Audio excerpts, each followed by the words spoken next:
अब आपको सीधा लिए चलेंगे जयपुर, जहां पर सरकारी स्कूलों में गुड टच और बैड टच को देकर जानकारी देने का एक कार्यक्रम आज से शुरू किया जा रहा है। आपको बता दें 60 लाख स्कूली बच्चों को जानकारी दी जा रही है गुड टच और बैड टच की। तो वो समझ जाएंगे कि इस बच्चे की कोई ट्रेनिंग नहीं हुई है और वो आपको लगातार टच करता रहेगा।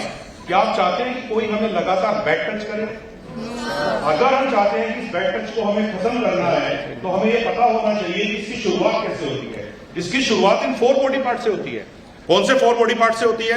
Lips, chest, between the legs and पीछे की तरफ बॉटम। मैं आपसे एक सिंपल सी बात पूछता हूं, वो बिल्कुल सिंपल सी बात करूंगा आपको। एक बात आप एक बात सोचिए, आपके घर पे कोई अंकल आंटी आते हैं, ठीक है, कोई रिलेटिव आते हैं, ओके।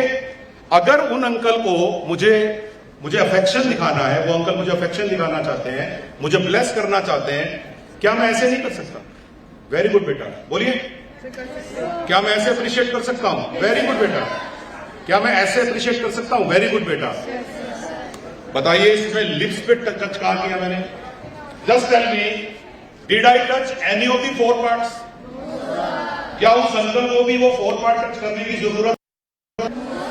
इस बात को अंडरस्टैंड करो, इस बात को आपको समझना पड़ेगा। ये जो गंदे मेंटेलिटी के लोग हैं जिनको बैड टच करने का शौक है छोटे बच्चों के साथ, वो इन 4 पार्ट से ही शुरुआत करेंगे। अगर कोई मुझे मेरे सिर पे हाथ मेरे बालों में डाल रहा है या मुझे पीठ पे पैटिंग कर रहा है, these are good ways of appreciating, blessing, तो मुझे इन 4 बॉडी पार्ट पे वो टच क्यों करे जा रहा है? तो अगर कोई अंकल आंटी भैया दीदी आपके साथ बात करते हुए, कोई भी डील करते हुए अगर बार बार बहाने से आपके इन 4 पार्ट्स को टच कर रहे हैं तो ये कूल नहीं है। This is not cool at all. और अगर आपने इस बात को अप्रिशिएट कर लिया कि ये 4 बॉडी पार्ट्स मेरी बॉडी के हैं, रीजन के साथ टच हो सकता है। रीजन, अगर कोई रीजन है, कैसे?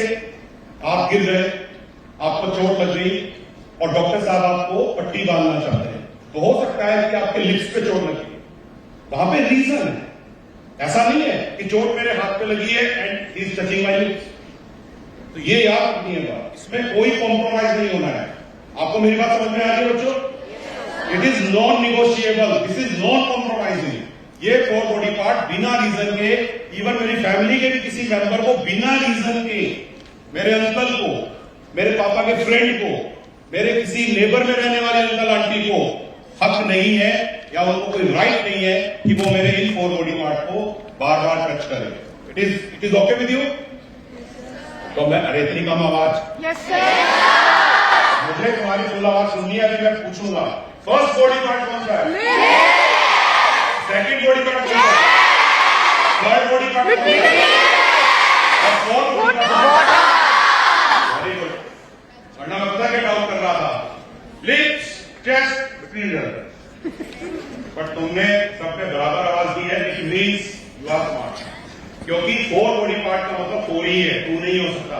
कोई कहे ना मुझसे, अंकल पहले वाले 2 ही बता दो, यार मैं ऐसा नहीं करूंगा। I have to tell all 4, but we have to understand it is our body and we have to protect our body, okay.